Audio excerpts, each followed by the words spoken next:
everybody, welcome to Rana's Radar. We're going to start doing more shop tours. We did Scott's Hot Rods, we've done the Alloway Hot Rod Shop, and now here I am in Arizona and we're going to have a look for all you truckers out there at Fat Fender Garage.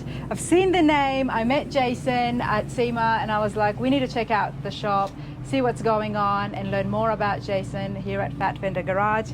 Here he is. How's it going, mate? It's good, it's good, it's good. So welcome to Arizona. Thank you. You're at the very best part of our weather, which is basically November through like, I say April, May, but everybody argues, but where it's just really great weather. And so we're pretty excited. And I guess you're here for Dino's Get Down? Yep, I sure am. All right, so it's going to be an excellent event, and thanks for coming by. I appreciate this. I'm excited. This looks like a big building. Let's go inside and see what happens at Fat Fender Garage. We are really crowded here. Okay. So as we go in, you're going to see people on top of people on top of people, and I'll tell you what our solution is going to be. All right, exciting stuff. So this is our office, and it's tight. It used to be nice because we used to have a couch out here. There's plenty of room. People could come sit down. There's maybe little parts on the wall. It used to be a lot nicer than this, but as we've grown, we've needed places for people. And so I found these little 3 cubicles for free on like Facebook Marketplace. Went and got those. We have like 2 or 3 people in a single office. I even share an office, believe it or not. And so Jason, that means things are growing. Yeah, we're growing, mostly because we keep expanding what we do, and we're striving to get better at it. Okay. And do more stuff. And so, but yeah, so we're growing and tremendously, and so we've added more people, and we're looking forward to moving. That's what we're looking forward to. Wow. That's a solution. So how long has Fat Fender Garage been in operation for? So I started Fat Fender Garage roughly on my own, just me, formed a corporation. It was like 2012, 13, right around there. Okay. Okay. And because if I'm setting up a business, you should have all the proper stuff, right? And so I got my tax ID, started a little business, and all I did was buy a truck, fix it up, sell it. That was it. And that was it. It was the beginning. That was the beginning. And so it was just me, and I didn't know anything about trucks. I tried to fix things. I'm like, I'm not a mechanic, right? But I learned a lot about trucks, and so we started off like in Chevys, doing a lot of Chevys, and mostly the 3100, the Advanced Design Series. And so I'm very hence the Fat Fenders. Yeah, those Fat Fenders. Yep. And so I'm very familiar with those 3100s. I've probably had like, I don't know, 15 or 20 of those. 15 or 20. Yeah. They are pretty cool. Yeah, they're pretty cool. They're small. There's some weird things about them that I don't like, but they were basically kind of like Chevy's first real truck. Okay. Right? They had other trucks, but they weren't quite the workhorse that these became. And then I got into, I bought a 1956 Ford that was baby blue, and it was kind of half done, and it was on a chassis somebody had built. It was a guy, I can't remember his name, but he used to work for TCI, started his own thing, built a chassis, and it was done pretty well, and we bought it. Had a Chevy 350 motor in it, which at the time I didn't know that was like taboo. Taboo, right? I was like, this isn't all good. The F100 crew are not going to be happy with that. And so I didn't know that. So I finished it, and we sold it, took it to an auction. That's kind of what I was doing. I was like buying a few little projects, fixing them, taking them to auction. Wow. Eventually hired a mechanic because, I just didn't know enough. And then I was doing the painting, and then I had to hire a painter. I was like, I just need a little bit of help. It has grown so much, though. That wasn't that long ago. I mean, in the scheme of things, when you see that hot rod shops and garages have been open for 20 years, 30 years, you've done well. This is a big building from the outside. What's through these doors? Well, let's go check it out. Let's go check it out. Again, people on top of people. Let's go. That's all good. We like it to be busy. All right. So for a while, we used to have our upholstery in our old shop. So the shop we began sits on a residential property, has a 5,000 square foot building, and so that's kind of where I started. And how long did you stay there? I was there for about 5 years. Okay. Yeah, 5 years. So in 5 years, you grew. Yeah, I did. The business did well. Yeah, when I was over there, I had like 4 or 5 employees, just over time. And we'd done a couple jobs for customers, not a lot. We'd done a few. Turns out the town of Gilbert said, you can't be doing what you're doing here. It's residential property. Oh. You need to vacate. I'll have to tell people to shut up soon. All right. And so we moved. And so we ended up, finding this building. So we do upholstery here. I would love to find out what he's doing. We'll go find out. Can you tell him to... I saw these online. They're very cool. Yeah, so this is Wally here. He's Hi, Wally. Does a lot of sewing. He actually came up with this bag, and so a lot of our leather interior kits, we're giving them a bag with the leftover scrap pieces of leather that we're not using, and then making it like a detail bag. Wow. So they get like some McGuire's product in it and some microfibers, and they can put it in their vehicle. So this is really nice leather. Yeah. What a cool idea, just from the scrap From the scrap pieces. Yeah, Wally had the idea, he put it together, made it work, and so... Okay, well, then, so tell us, you do upholstery, so do you sell the kits people can... So we sell, so we have kits that people can, we just started doing a couple of generations of trucks, and so you can buy kits done, there's some custom tailoring you can get done, and... we'll build you an interior kit. So does that mean that you do interiors here as well? We do, yeah. We do full interiors here. Yeah. You do full interiors. Okay. So all the interiors at SEMA are stuff that we did here on all those vehicles. That is so cool. Yeah. So and it depends. Like this is a pretty cool truck a customer brought. He wants the originality of it, so we're keeping the seat that he had, and then he bought some production carpet. And then we're going to design a stereo system for it. We're going to build some kick panels for him for some speakers, and kind of redo it. But very cool truck. It actually, we just put a brand new motor in it from Locar, and so we're pretty excited to kind of get this thing finished up here in the next few weeks. Nice. Yeah. So let's kind of go. Let's go where we start. Okay. Building trucks, kind of. Building trucks. We're going to have to weave our way through.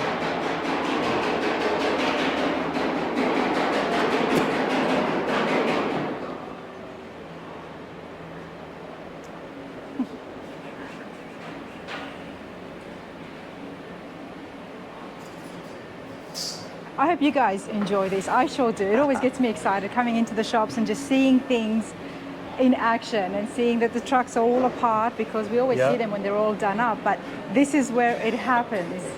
So this is our fabrication department, and this is kind of where we've torn the truck down. We assemble the truck, we make all the body modifications, anything with a new chassis, it all kind of starts here. Sorry to interrupt. Yeah, you bet. Okay. Someone brings in an absolute rust bucket. We tell them to get something new. So rust can all be repaired. Okay. But honestly, it's so expensive. Mm-hmm. And so you're better off finding another one that's not so bad. Or something that's not so bad, and swap that over. Okay. It's just you can spend $30,000, $40,000, $50,000 fixing rust. Wow. Like it can get out of control. And so so my question was, when they bring their car, they bring it here, that's where it gets parked, and the team then jumps on board and starts assessing. Yeah, they'll start assessing. We've got several. We've had to get new parts, new cabs, new stuff like that. So it happens. It's just, when you're dealing with, 40, 50, 60, 70-year-old vehicles, especially if they haven't been in Arizona their entire life, they've definitely been around, areas where there's high moisture or snow, and they're going to rust. Mm-hmm. And it's always like the nooks and crannies, right? Like gets down in there, you can't tell, and it rusts from the inside out, and then they're hard to replace because they're difficult, small little parts to get to. Right. They don't ever rust like right in the middle of a door. No. right? No. It's always the corners Yes. where all the metal's folded over and Yep. spot welded, and so it's all those little areas and intricate, deep, hard to get to parts that take time to pull it apart, cut it out, make sure it's all cleaned up, kill any rust that's in there, get your patch panels made, fit those, and then you're just kind of fitting and getting it all done, but it can take a lot of time. So if it's too rusty, we defer to another And you product. tell the customer this right up from the front after you make the assessment, and you tell them this is going to cost you way too much. You're better off getting something else. Yeah, and even sometimes we kind of get burned ourselves, where we think this doesn't look too bad. Yeah. I think we can save it. Yeah. And then occasionally you're like, Yeah. okay, there was more than we thought, and we're already this deep. Yes. Now what, right? And then you stick it out and finish it, and it costs you maybe twice as much as you thought. You would have been better off just getting a new cab. Is there more aftermarket parts for the trucks that you work on? Because I know, like with the C10s, the 67, 72s, There's a lot. you can get pretty much everything. You can, and there is, you don't even need a title. You can just build a truck without a title. Yes. You can get all the parts and everything you want, right? And just build it from the and ground you can build up. a truck and it'll be all brand new. Yep. Buy a new chassis, buy a new cab, buy a new everything, and you can build a truck, and then you just go down to the motor vehicle department and register it. Yep. And they'll give you a title and plates, and you're good to go, right? So you can do that with that. Not with all the Fords. Okay. Usually you need a good cab. Okay. You got to have a good cab. Most of the other parts you can buy, but the cabs are the holdup. Cabs are the holdup. Yep. Okay. This is a 1956 Ford. It's all in bare metal right now. We don't always do in bare metal, but this one is.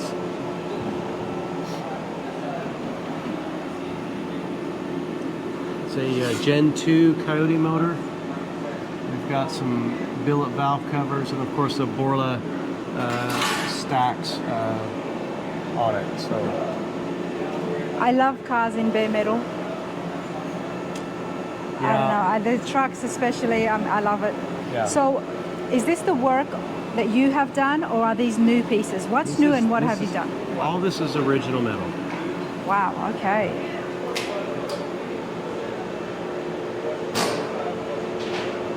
Wow, this is pretty neat, Jason. Nice tight gaps, I mean. Well, the customer wants to keep it in bare metal, believe it or not. Okay, my type of person. Yep.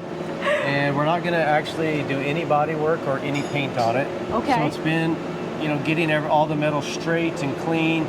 It's been a process, but he wants to keep it in bare metal. So we're actually going to use a product called Cerakote, and we're going to clear coat in a matte clear over all the bare metal after we clean it really well and grain the metal.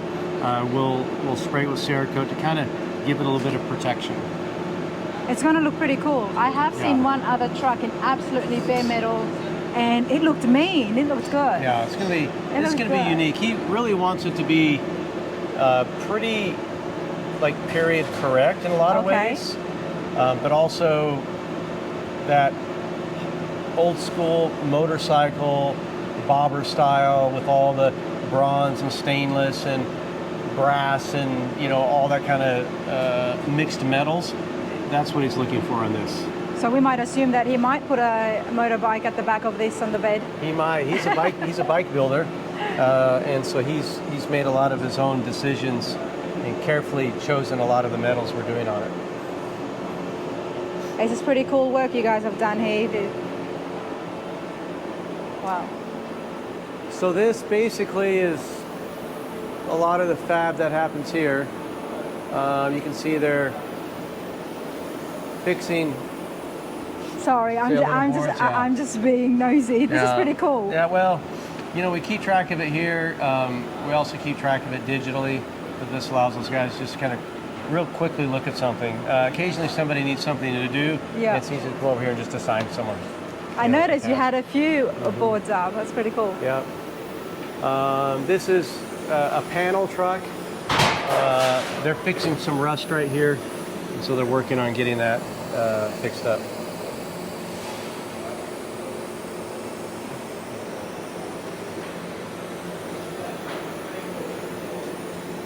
takes a lot of work. Yeah, I would say. As you can see, more.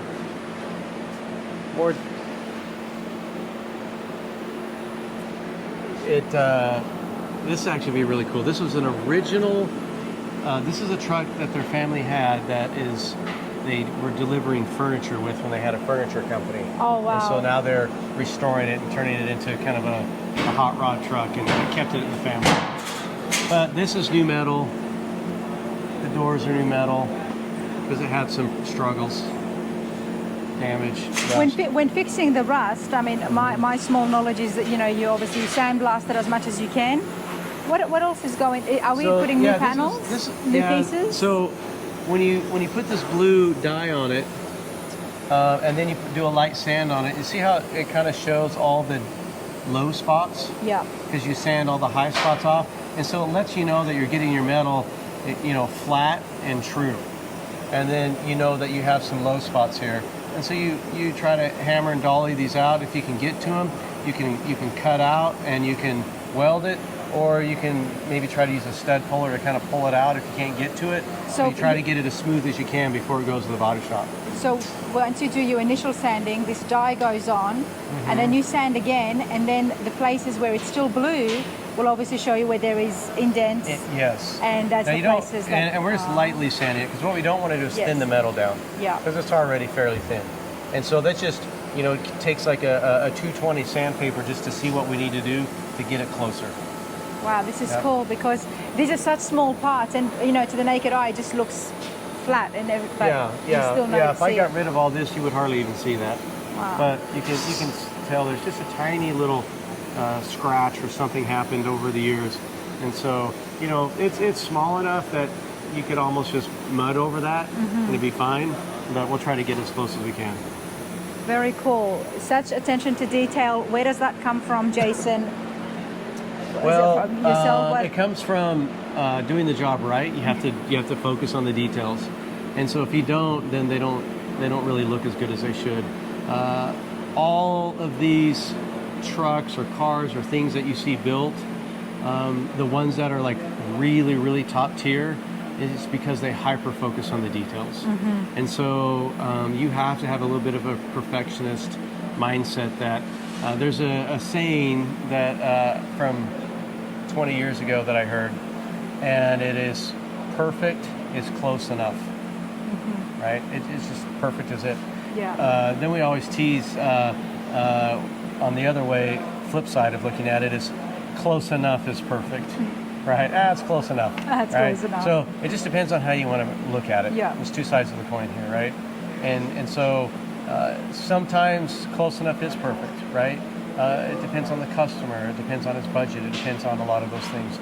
And then there are other times where it does have to be perfect. And so you're constantly juggling that, you know, and trying to meet the goals of the shop, meet the goals of the customer, you know, meet the goals of what we've committed to, expectations. Yeah. It's tough to balance. You know, Jason, your work is commendable because, and just watching everything and the fact that you have grown so much. Someone who's not from a hot rodding background, it's all, when you choose to do something as opposed to when you just fall into it, sometimes I think that effort goes a little bit more than if you were just born into this and this is just what you do and this is what you know. Yeah. But you have chosen this. Yeah, my dad didn't start this business. No. And so we just tried it. You just did it. Yeah, but it's a little bit like me to a very small degree. Yeah, well, I don't have a shop. I'm not building cars, but I chose this. You chose it, right? And you chose this. And because you chose it, you're committed to excellence, right? You go that extra 100%. You do, because you're not satisfied with just doing it. Yes. Because it's what my dad did, and so I'm just here because it's a job and it puts food on my table. I chose it because I want to be really good at it because I realize that if I'm really good at it, I do a really good job, that I'll probably have more customers, I'll probably have more opportunities and expanding. So that's kind of been my focus, is just try to excel. The dedication shows you went from 5,000 square feet to here. How big is the shop here? 15,000 square feet here. To 15,000. And now you are moving because you're running out of space. To what size are you going to, and where are you going? It's about 43,000 square feet, the next shop, and it's only about 10-15 minutes from here. Wow. Yep.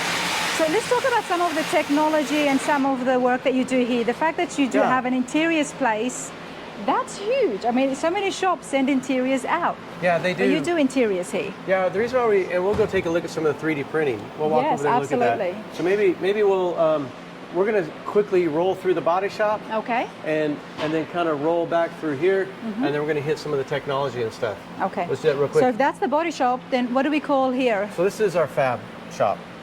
Fabrication. Department. Yep, fab department. Okay. And then I thought fabrication goes in with the body shop, but no, let's have a look here. More of the paint stuff might happen here. Look, it's lunchtime. Oh, look, all the workers are just scurrying away. It's like cockroaches when you turn the lights on. Please don't run off on my account. Well, hey everybody. And so this is our body shop. Currently, they're prepping some things and getting some stuff ready, fixing a little bit of rust and holes. This is actually, the truck is going to stay a patina truck. Nice. But the inside of the truck, the firewall, inside of the doors, everything will be brand new. And so we're just kind of working on getting it cleaned up. And you would have seen a lot of that in the last couple of years, the patina trucks. They're real popular. They're real popular now. Yeah, they're real popular.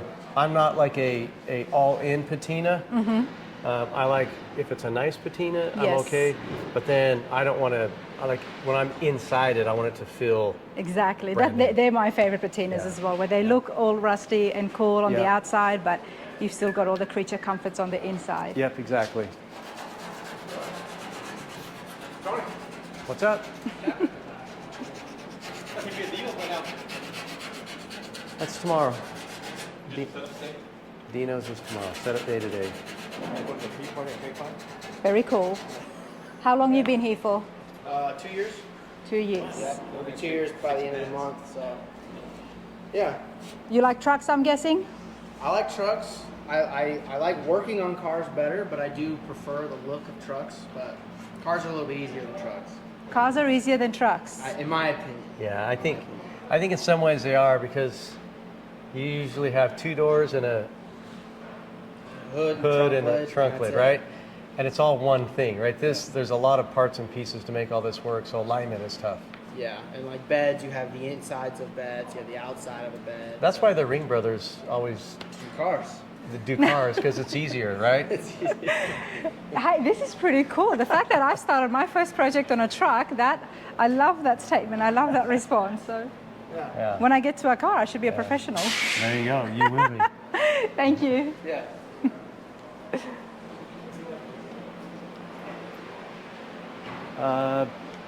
Paint booth here. You got a few cars you're working on at the same time. Yeah, there's quite a bit. There's a whole side yard of stuff that has to get started. So, That's a cool. Yeah, that was that Ford at SEMA. Yeah, that's what I thought. So we're trying to, nut and bolt check, make sure everything's good. Look for any leaks. We're ready to start putting some miles on it, and so I want to make sure it's good before we get on the road. And then he's masking off in here. Paint booth. He's getting ready to do some painting here shortly.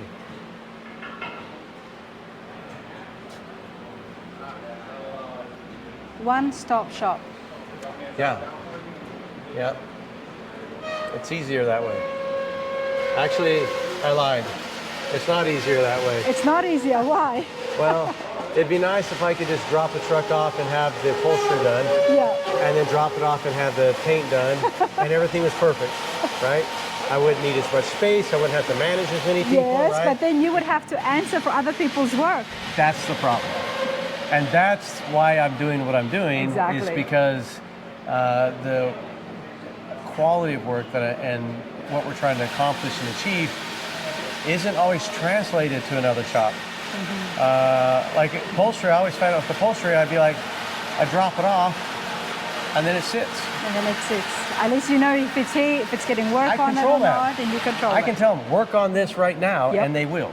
And then if there's something that's not looking good, or they're thinking something's not right, we can discuss it instantly, and I don't show up and say, hey, this seat looks terrible. What happened?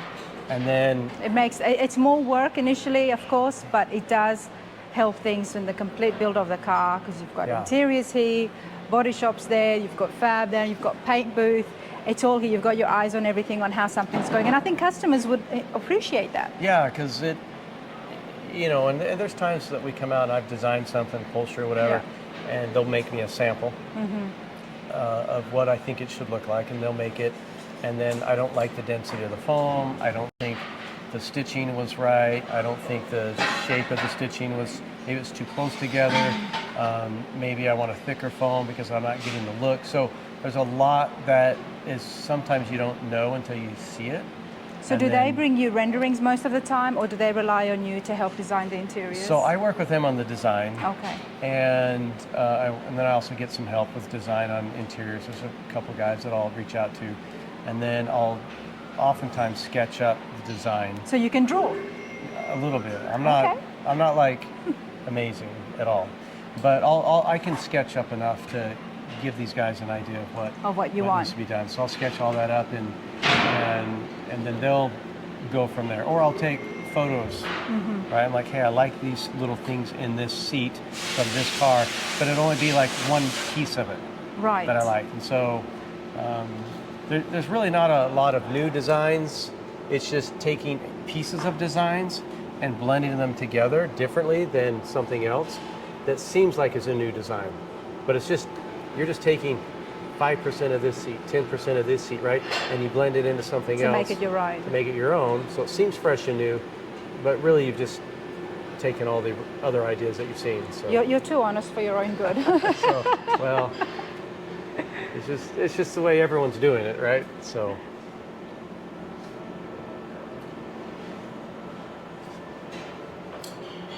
How's it going, Wally? All right. Nice seeing you in action. Wally's a machine. He just puts his head down and gets to work.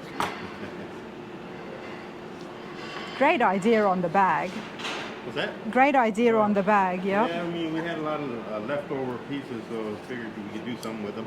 Yeah. So here's a seat that he's working on, prepping the materials. So this is the original seat? Yeah. And so we've got different steps and layers and angles, because we want this to be a little bit thicker on top, and then so we've kind of bolstered that a little bit so it'll have a little bit of step and feel like it's kind of coming into it.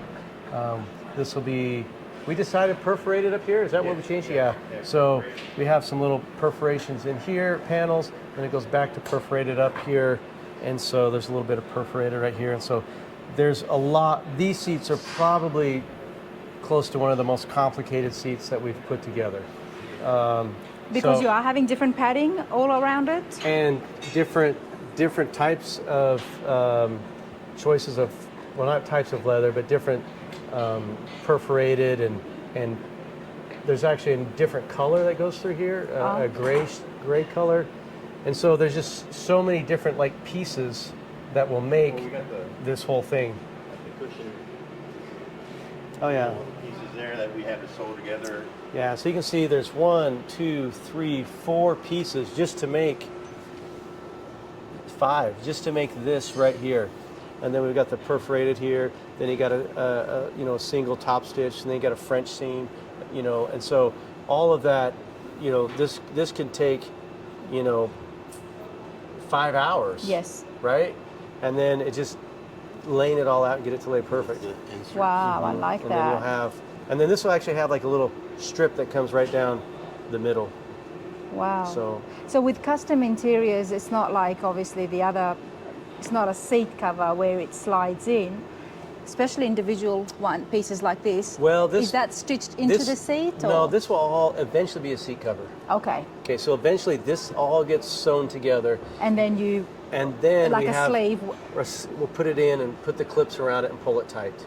But when you're building a seat, you want to make sure everything's fitting first before we start sewing these together. I see. And we work on then our alignment. We make sure everything's good. We line all of our parts up. We make marks on it, so when we go to sew it, line all the marks up so they'll be nice and square. If somebody brings in the original seats, but they want to modernize it and have the creature comforts we spoke about, and they want to have electronic seats. How do you go about doing that? So usually when people want like electric seats, which these are electric seats in a 1956 Ford. We actually stole these out of a 2018 Mustang GT. Okay.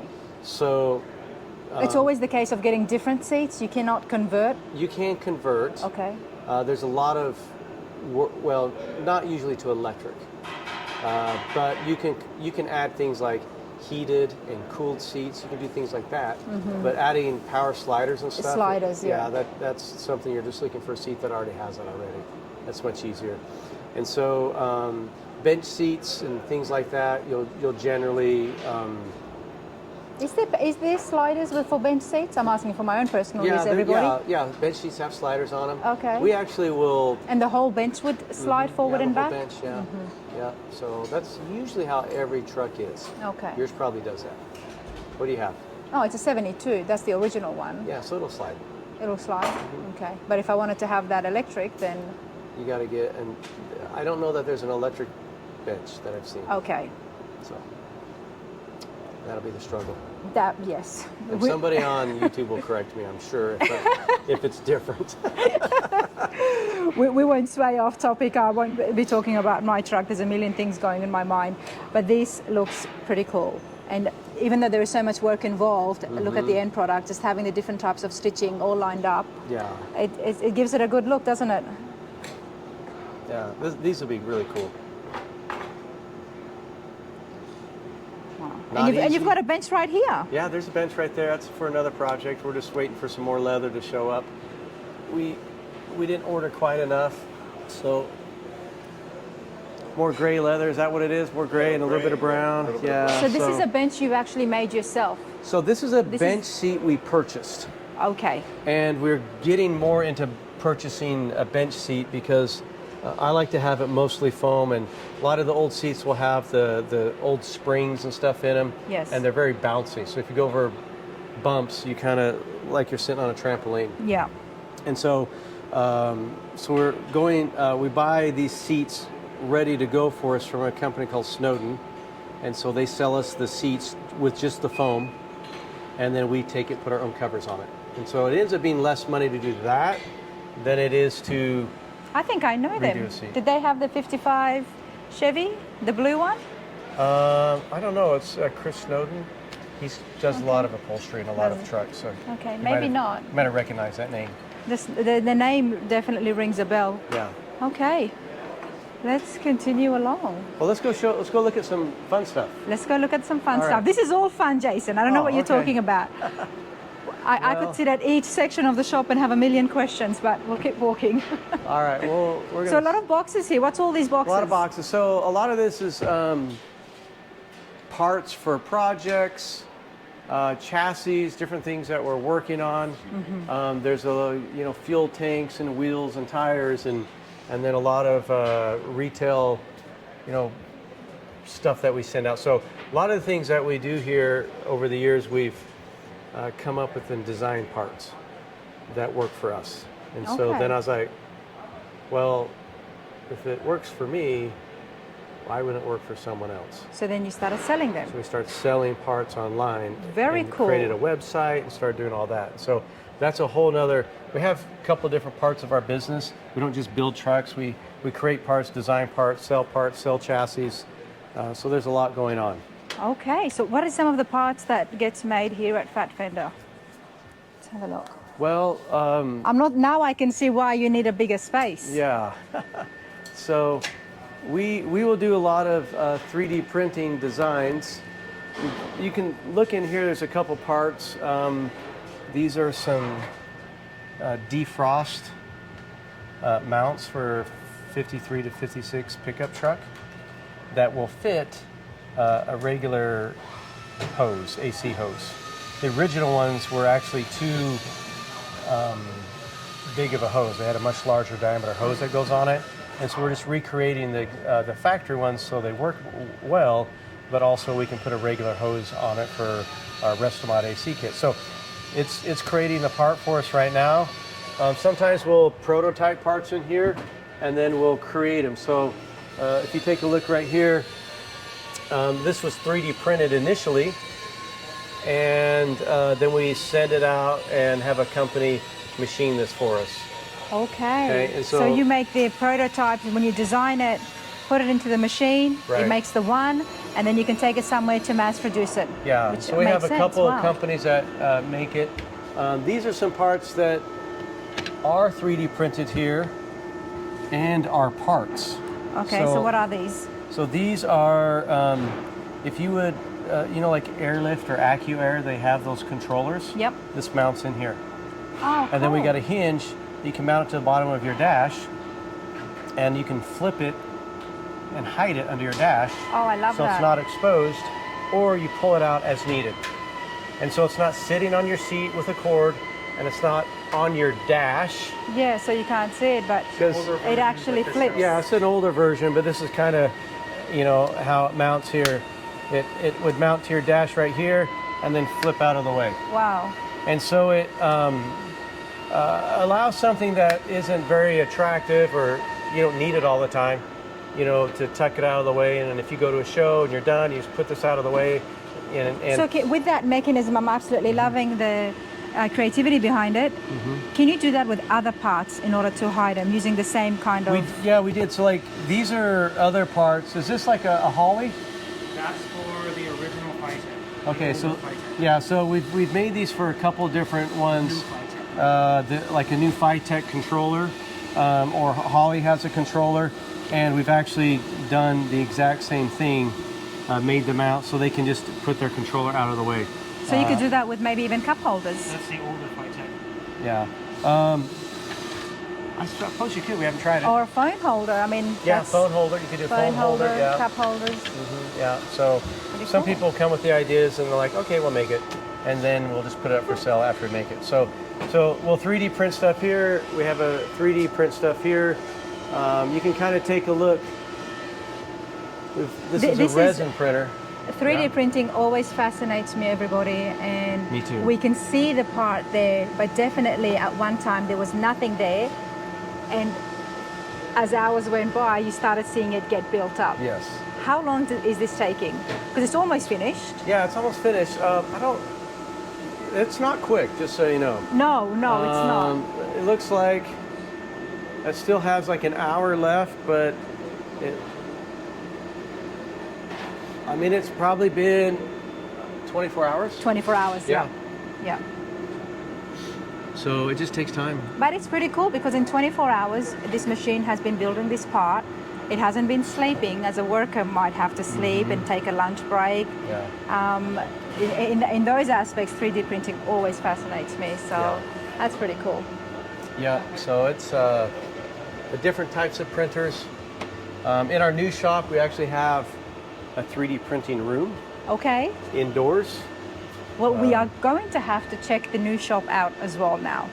So definitely through my travels, I'll have to check it out once you're settled in. Yes, back in, if you come out to Barrett Jackson, Yeah. or somewhere around January, February, you're out here, definitely come check that out. It's going to be pretty nice. I'd have to. I would have State to. of the art. Really? Okay. We got another office here. Yeah, it's a lot of shipping stuff that goes out here. You've done very well for somebody who was not from the hot rodding background. I am going to say that again. The business side of things, this is a tremendous business, honestly. Yeah, we got a lot of great guys here. So Yeah. let's be honest, I'm just me. I can't do all this stuff, right? So there's about 40 people that work here, and they're all tremendous people. They all do a great job, and I couldn't do it without them. And so it's fun to work with them. There's so many great people here. And we've had a lot of people come through the doors. Yeah. Right. And one of the things that I've heard people say, Fat Fender Garage goes through a lot of employees. Right. Okay. I've heard that, and that I don't know, maybe, right? But that's like with all the shops these days, especially now. Well, when you're constantly growing and improving and pushing the bar, Yeah. what happens is some people can't handle that kind of change. Yes. It's And you've got to up the uncomfortable. skill level that you Up have. the skill Yeah. level, or they disagree, they don't like the growth, they don't like all that stuff, and so they change. They want to go do something different Yes. that matches them, and I totally respect that. Yeah. I think everybody should be doing what they like to do, if they can, and work where they want to work, right? I've also had several employees that used to work here, wish they could come back, Yeah. right? But they've moved out of state and things are different, but they regret not staying here because they've recognized, we're constantly moving and growing and improving. So, and some people we train here and they just take advantage of what they've learned and then they go to another shop and leverage and make more money, right? That happens, but that's business. That's business. That is business. And so you can't really like find fault with the way business works. You just have to work at the way business works, and you just have to keep, doing those things. I think no matter what industry you're in, you're always going to have rotating doors, especially in this economy. And with this generation, I am going to put it out there, things are not She said easy. it, not me. Okay, I'm sorry, but it's the truth, okay? And if you've got a business, then you know what I mean. But your values are awesome, Jason, and that's because you're a family man. Tell us a little bit about your family. Okay, so I have 8 kids. Okay, I'm coming back into the screen. I did not know that. 8. Bless, you've got 8 kids. I got 8. So, not all mine. Okay. They are all mine now. Nice. But so like 15 years ago, I got divorced. Okay. And so I had 3 daughters, 3 wonderful daughters. And then I married someone who had 4 kids. Okay. And then we had 1 together.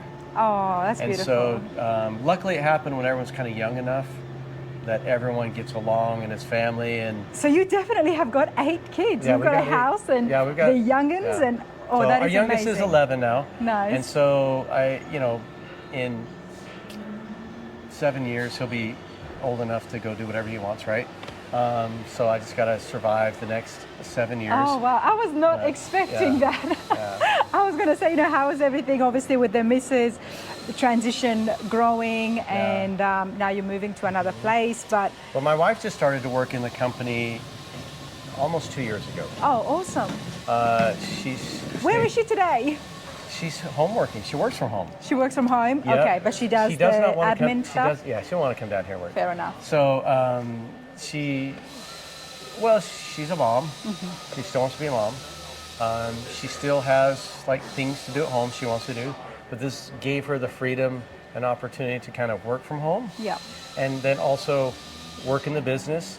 So all the bookkeeping and invoicing and Love it. all All those these spouses are doing Yeah. it. I call it keeping the lights on. Yeah, she is like amazing. Like honestly, I wouldn't even be near where we are today or moving into a new building without her special input into the business, her focus on Beautiful. things. And so a lot of people say, I'd never work with my wife. That doesn't mean, we don't have some disagreements, right? You're normal. We're normal, right? Sometimes that I misunderstand her or... But that's why it has done well, and that's why I asked about your family life, is because, in my opinion, when a business does well and it continues to grow, which is why you have been growing, moving locations because of growth, is because you've got supportive spouses and the family life is going well. Yeah. And if that's happening, then the business side will go well as well. You and can't it have looks like the chaos same. at home. Yes. No, Chaos you at cannot. home is chaos at work. Yes. It just doesn't matter if you're an employee, doesn't matter what it is, right? And so, but if you're striving, like if I went through a divorce right now, it would be horrible for my company. Of course. Right? That'd be tough, Yeah. right?